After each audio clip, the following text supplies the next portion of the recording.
Welcome back to a hot 98-degree 98th edition of 5 Minutes at the Frat House. Like I picked the wrong week to quit drinking. Brought to you, well, I don't know about that. Brought to you by Frat House Sports with Frat House Mike and Sidekick. Being played by Drew Lachey. And it is really hot here at the Frat House as we're now in our 5th day of a week-long heat wave. As we work our way through the dog day doldrums of current sports as they're being offered to us. Well, not much to do, but we're just kind of sitting back in anticipation of additional sports offerings. As even this past week, it seems to me, Psychic, and I don't know what you thought, but day after day after day, we went without any sports at all. And it seems to me that the Major League Baseball took an entire week off. I mean, it felt like that. I don't remember them taking 4 days off in the past for the All-Star Game, huh? I mean, seriously, 4 days? You know, they need 4 days. You know, yeah, they got to get some golf in. Yeah, all right. 4 days off, and we don't see Major League Baseball yet until even tomorrow. But listen, Holy ball and chain. hope is on the horizon as NFL training camps will be kicking up across the league next week. In the meantime, we'll try to keep it real and lively. And let's take a look over at things that are rolling along. And it was hot on the 1 mile track up in Loudon, New Hampshire this past Sunday, where track temperatures roamed around 110, 120 degrees.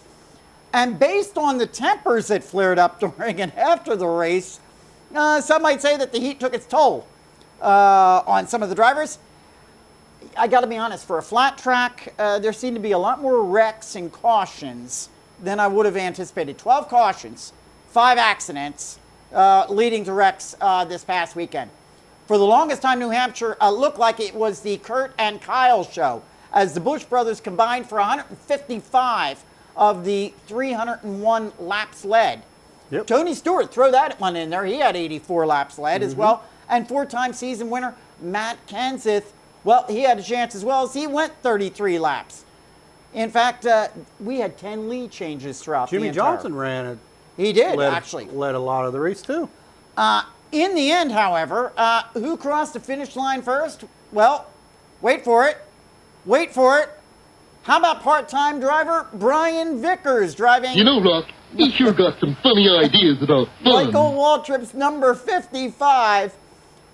Only his 3rd win in his Sprint Cup career and first since 2009. Others who came in the top 5 included Kyle Busch with his 9th top 5. More than any other driver so far this season in top 5s. Came in 2nd. Jeff Burton, there's another name we don't hear too often, came in 3rd. Brad Keselowski getting his 6th top 5 comes in 4th. And my buddy Eric Almirola came in 5th. Now, over on the leaderboard, changes? Not too many. I guess we're at that time of the season, huh? Is that where we're at? Psychic, I'll let you know, you're going to fill us in on that one. We're kind of at this point right now. Not too many changes. Point changes, yes. No changes, however, in the standings whatsoever, 1 through 8. Jimmy Johnson still holds the top spot up there at number 1. Clint Boyer, number 2. Carl Edwards stays at number 3. Kevin Harvick, number 4. Dale Jr., number 5. We did have movement, though, below the number 8 spot, and that's where I need you to come in and fill us in, because a couple of those, moving, losing, yes, no, oh yeah. Go ahead. Well, let's look at our wild cards this week. Yeah. This week in wild cards, we've got Martin Truex Jr. is in 11th, and Tony Stewart dropped out of the top 10 and is now 13th. And holds the last wild card spot. Anybody from 14 down to 25, no winners so far. So Tony's fairly safe. Biggest losers of the week: Kurt Busch. After his wreck, dropped 5 spots. Tony Stewart dropped 3 spots. Biggest movers of the week: Brad Keselowski shot up 4 spots, which put him back in the top 10. And then Jeff Burton, surprise, also jumped 4 spots. Right. And if we wanted to, we really could get into a little bit of conversation, I suppose, about the tempers flaring with Kurt Busch and Kyle jumping in there, and then Ryan Newman getting involved, and then Tony Stewart had a few things to say. We could get into all that off Danica track. Patrick slept on the couch. Yeah, right, because, I mean, yeah, right, there goes Ricky, you know. But, Ricky, don't lose my number, right? We could get into all of that, but yeah, Sidekick, wow, I got to get into one here for a little bit, just for a minute. Over a story that came out, it was published, and it seems to me that we've been a bit ahead of the curve, and I posted that up on our Frat House Sports Facebook post the other day. Pardon the pun. This season, as numerous times you and I have sat here and discussed the inconsistency and at times idiocy of NASCAR penalties being handed down, particularly in areas of pre and post-race inspection violations. Now, you know, and we've talked about this, and you know, here we got fines being levied, and we've got suspensions being levied, and you know, all kinds of other things, only to have those fines and the sanctions being lessened by appeals processes and sometimes frequently overturned. All right?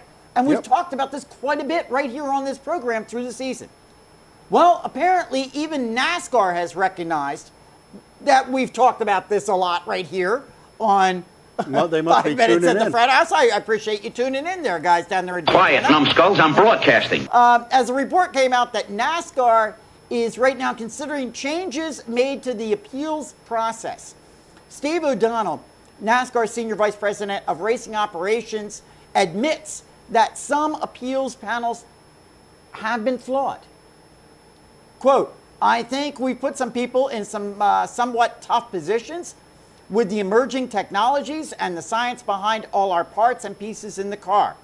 We owe it to the industry to have industry experts sit in on that and make proper rulings in conjunction with a lot of the other things you're going to hear. I got to be honest, when I was reading this, and I send it over to you, when I was reading this, I got to be honest, I was smiling and kind of chuckling on the inside a bit to myself as I kind of felt we've been affirmed. Because isn't he saying many of the same things that, in fact, we've already brought up ourselves with regard to the whole appeals process this season? Well, you know, that's what happens when you have Manny, Larry, and Mo is your board. You know, I too am glad to see that they're going to make some changes to the appeal process. Right. You know, the panel, the 3-member panel that they had, you had a former owner who hasn't owned a team in 30 years. Right. A track owner, and then I forget who the other person was.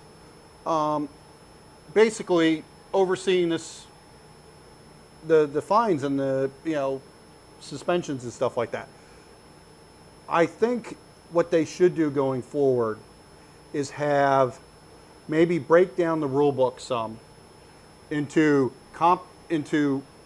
like competition penalties, mechanical car penalties, and maybe have 2 or 3 boards that hear the, you know, depending on the infraction, Depending on the type. have these technical individuals Right.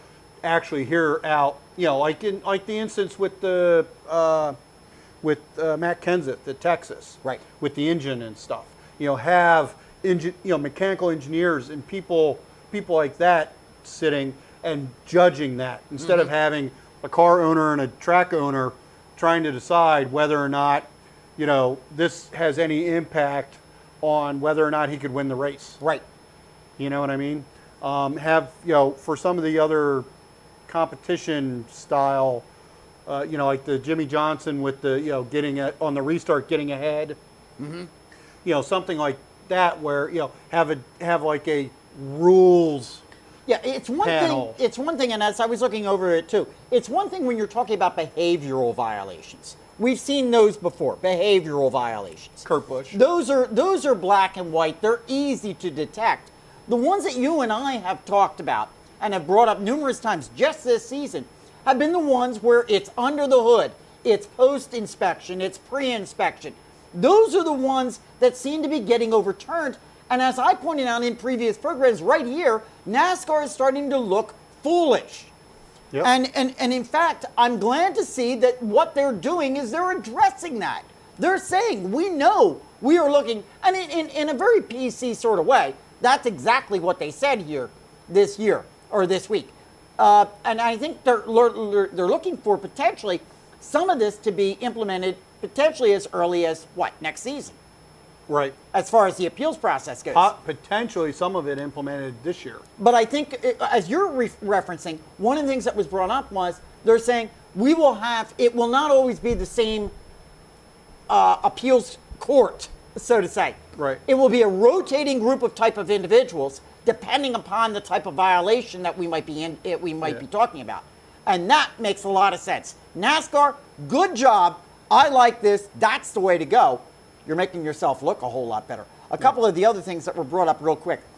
Talking about inspections, and I just want to bring this up because in some respects I read this one and maybe you can shed a little light on it. One of the things that were brought up is possible changes. Shortening the time for inspections, particularly in pre-practice inspections. Now, doesn't that kind of go contrary to what we were just talking about?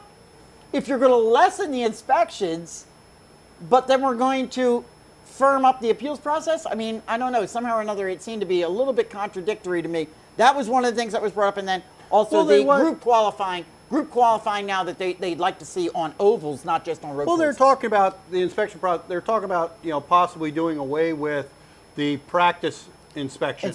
Okay, as opposed to trying to find ways to streamline the inspection processes so it doesn't take so much time, so that people can spend more time on the track practicing, qualifying, happy hours, all that kind of stuff.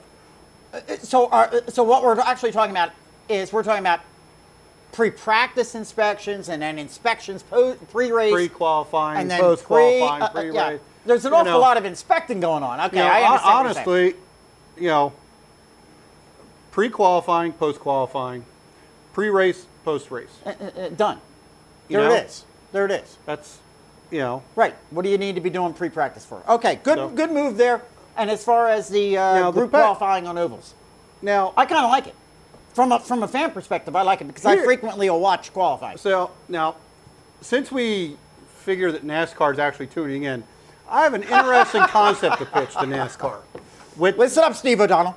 With respect to the qualifying format, I think NASCAR should embrace technology and embrace their fan base and leave this strictly up to the fans to pick. We've seen the road track qualifying, pack qualifying, and we know what's the standard, qualifying on oval tracks is. Mm-hmm. My suggestion is running a social media poll. Facebook, Twitter, Google Plus, texting, dialing in. Run it for a month, tally up the votes, and say, what do the fans want? Yeah. Do you want to see standard single qualifying, or do you want to see pack qualifying? Well, let me ask you, and leave that up to the fans, and then tally the votes. And let me ask you, as a fan first, and then I guess as an analyst second, what do you want to see?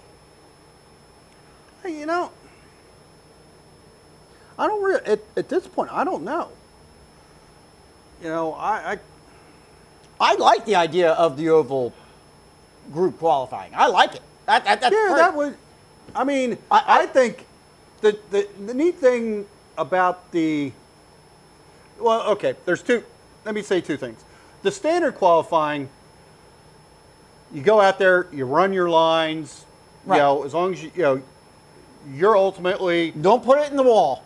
Don't put it in the wall. You ultimately control your qualifying. But now with pack, you got to worry about other people. Not necessarily. You still should be going out with the concept of, I'm going to run the car the way that I can run the car, and that's it. And, Right, but I'm just saying, there's the potential, though. You've now got four other people on the track with you, potentially. Yeah, but you still got a group ahead of you. You got a group below you. You're not necessarily going to know where the five or so that they might have out there on the track are all falling in until it's all done. You're not going to know that until all the timing and all that kind of thing is done. Well, I'm thinking of just the getting competitive cars, nature? No, the no, competitive getting nature of it? cars together and wrecking out during qualifying. Well, maybe as a fan, that's why it might be more Yeah, interesting. well, that's what I'm saying. It's interesting. It's, I can see arguments for both. I'll wait until they open up the polls, and then I'll make my decision. All right, there you go. Steve O'Donnell, sidekick here, wants social media polls. Get it done, all right? All right, now listen. No racing this week. We're going to get a rare weekend off.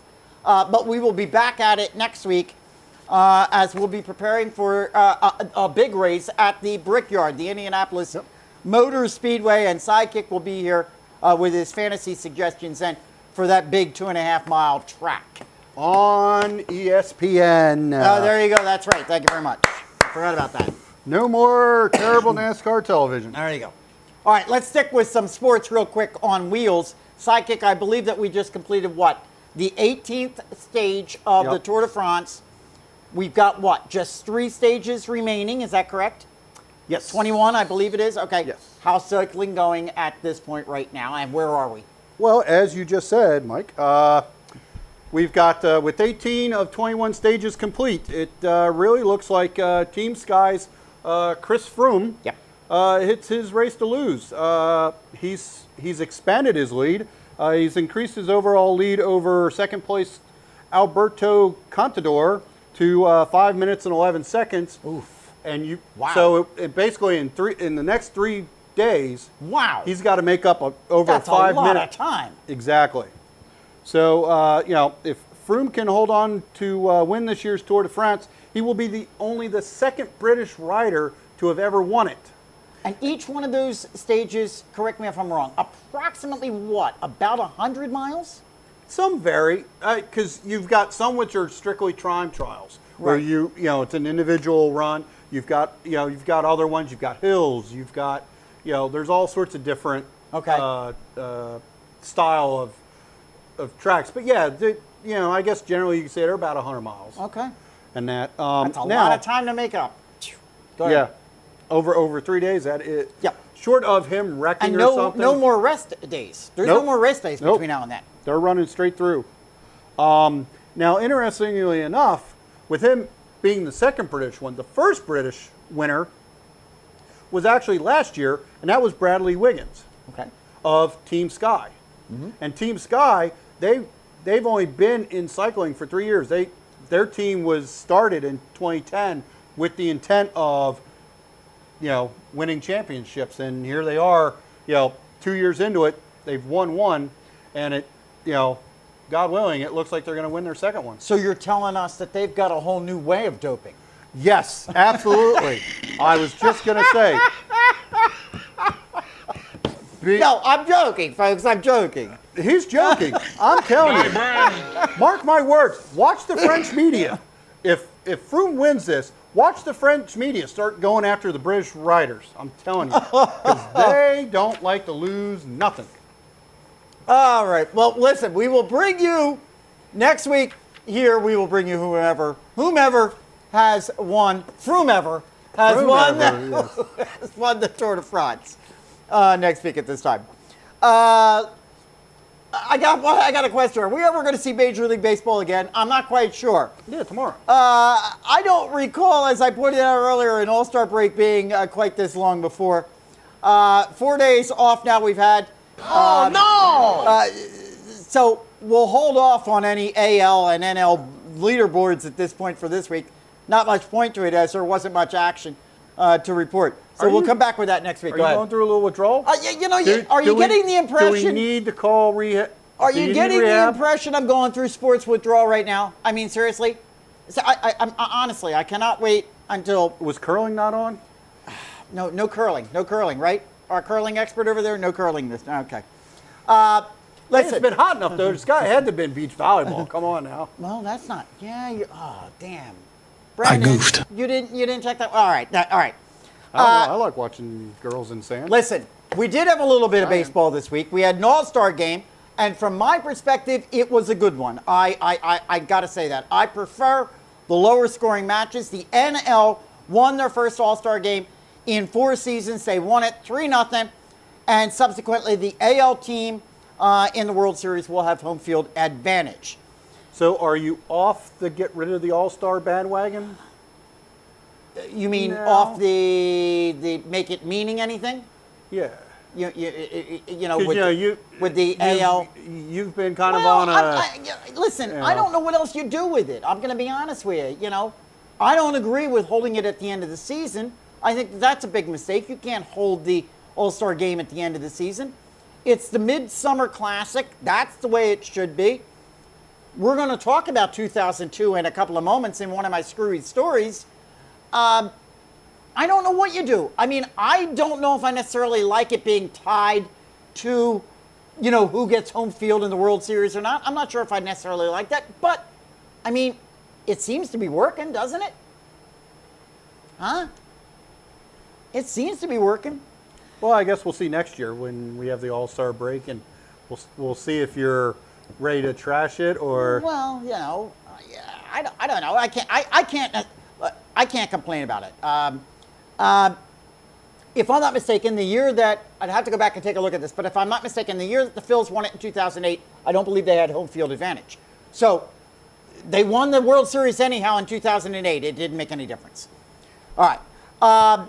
Listen, as I stated, it was a good defensive game, and when you consider all of the star power on both sides of the plate, all the offensive power that you had, consider for a moment, there were only 12 hits in the entire game, just 3 hits from the National League. I will be honest, I was not surprised that the American League won it, as I had predicted even over on Jim Williams' Touch 'em All program a number of weeks ago. It has to be 3-4 weeks ago. I said, listen, the way the American League looks right now, you've got to put your money on the American League. But I want to get into this for just a moment, and that was the awarding of the All-Star MVP to retiring Yankees closer Mariano Rivera, who, what did he do? Well, he put in 1 inning's worth of work. Now, look, I want this understood. I'm not taking anything away from Rivera and what he's done in his career. 18 seasons. Amazing. The most saves of any closer in the history of the game. 638 saves, I think, something to that effect. It might even be 1 or 2 more than that. I'm not sure, but well over 630. All right, probably will be close to 650 by the time he ends his career at the end of this season, dating back to 1997. Fabulous, fabulous. But seriously, awarding the MVP? It just seems so obviously contrived and pre-planned to me. I did not mind for 1 second that everybody stopped what they were doing, that both teams evacuated the field, let him come out from the bullpen by himself to the Sandman. Had no problem with that. Give him his due right. But then, on top of all of that, we're just going to give him the MVP of the All-Star Game. When you take a look at the box score, the fact is that AL Chicago White Sox pitcher Chris Sales may have been more deserving, having pitched a full 2 innings with no hits and 2 strikeouts. How about Miguel Cabrera's 4th inning double that put him into scoring position and resulted in the only run that mattered, the first one? Mariano Rivera. As Major League Baseball goes through all of their travails again, with so much talk being brought up about PED usage and what's going to happen and what Major League Baseball is going to do about this, as our commissioner sits there on his hands, rumors are we may not hear anything about biogenesis until, maybe sometime in the winter time now. Let's award an MVP to an 18-year veteran who has played for one team and one team only, and tip our hats in true baseball Americana style to a true hero. Huh? Is that what this is all about, Major League Baseball? Any thoughts, Psychic? You're just seem jealous. upset. You wanted to sting. problem. That's what it is. I'm not a vet guy. I'm a Camaro guy. You just wanted the vet. Come on now, and the nice clear bat. Wouldn't mind the clear bat. It's like a Wonder Woman bat. Alrighty. Remember she had that clear jet? Right? Okay. Or am I just showing my age? No, yeah. No. I can't speak to that. All right. Let's move on to some other kinds of stories here, huh? Of course, he is an AL pitcher, so maybe he needs a clear bat. Yeah. It's time again for Frat House Mike's Screwball Stories. There we go. All right. Listen, I'll tell you what, we're going to title these our All-Star Screwy Stories, since most of them came out of this week's All-Star Week festivities. And let's kick it off at the top. You're an IT guy. I'm a former IT guy. I'm very technologically savvy. Very, very few jobs today that don't require at least a small amount of technology aptitude. Apparently, though, that's not in the job description of the commissioner of Major League Baseball. All-Star Week frequently allows for a lot of media access to folks we don't normally hear from, and perhaps maybe some we really don't care to hear from, including our esteemed baseball commissioner, Bud Selig. Selig has long had a reputation for an aversion to computers. In fact, he doesn't even have one in his own office. And when asked about this during one of his media appearances, his response was, quote, "I have never sent an email and never will." And you wonder why baseball's Thank you. in the position it's in. Thank you. I was thinking about it this morning. And When's this guy going to die off? I think that I have been regularly There seems to be no sign of intelligent life As I anywhere. pointed out, you're in IT, so tell me. I think I have been regularly emailing for whatever business I might have been in for about 17 years, okay, dating back to about 1996. Would that be about right? Well, obviously Selig is never going to go down as one of the great American communicators, not in our lifetime, that's for sure. Crotchety old man. Done. Out of here, please. Listen, speaking of how well Major League Baseball communicates with its fan base, particularly in revisionist history. During the Home Run Derby, the scoreboard in the outfield of the New York Mets' home Citi Field reflected the scores of the previous 12 All-Star games by year. You can see that reflected 2001, 2010, 2011. All right. With the exception of 2002. The 2002 game was not reflected there. That's because it never happened. Exactly right. And we know why that didn't happen. That was the infamous failed 7-7 tie game that led to, as you just referenced before, the All-Star game now counting or meaning something beyond being an exhibition, where the winning team gets the World Series home field advantage. So I guess 2002 just, according to Major League Baseball, that just didn't happen. Thank you, Bud. Way to communicate. I'm just curious, did you send an email to somebody to get that fixed that way? I don't know. Kind of like the 2013 NHL season never happened. In your mind. One of the most common and popular jerseys seen the other night at Citi Field during the All-Star game was the Mets number 33 belonging to the rookie pitching sensation Matt Harvey. In just half a season, Harvey has become one of the most compelling, talked about, and recognizable superstar athletes in New York. Well, maybe one of the most talked about. The other day, as part of a bit presented on the late night show with Jimmy Fallon, they provided Harvey with a microphone and a cameraman so Harvey could go out and talk to and interview his fans. In a very, very funny segment, not one person Harvey spoke with had any idea they were actually speaking to the rookie All-Star National League starter. Great stuff. And we're going to be closing the show. You got to follow us all the way out to the end because we'll be closing it out with a bit of a segment from that when the credits roll. So stay tuned. Hilarious.